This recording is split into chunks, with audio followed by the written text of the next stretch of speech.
let's talk about distance. So I've just literally given a golf lesson to somebody who was struggling with the contact, but also was surrendering kind of massive unknown potential distance. And it's a really common problem. And the idea was that the student was very focused on trying to hit the inside part of the golf ball and trying to very much get the feeling of kind of hitting the ball inside to produce more of a draw shape. Now, I understand that with golf, it can get a little bit confusing sometimes. So what I'm going to do in this video is I'm going to explain exactly why you shouldn't approach the golf swing like that and the reason why it's surrendering distance. But then also, towards the end of the video, I'm going to explain how you do still hit the golf ball from the inside, but doing it correctly. Now, the problem is, you see, what was happening with the student, and I'm sure it happens a lot to you, is when you focus very much on hitting the golf ball from the inside this way, is it will promote you to sort of stand up. Now, when you start standing up, what this basically means is that you are sort of moving the club too much to the right of the target for a right-handed golfer, okay?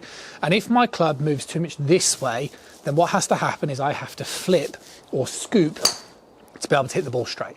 And that type of technique won't lend itself to distance.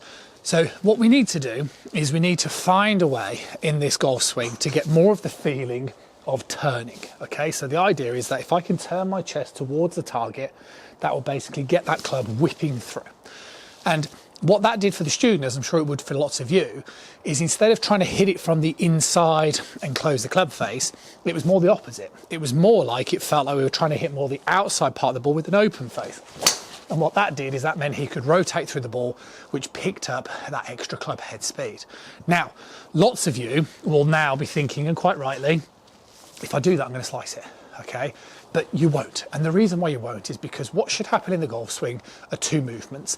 The first one is what I just elaborated on, which is the feeling of your chest turning towards the target, okay?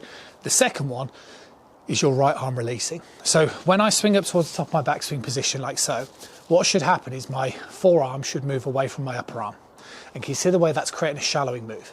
So when we start the downswing, what we should be doing is turning like this as we simultaneously start to straighten that arm. And that is what helps us hit the golf ball correctly from the inside.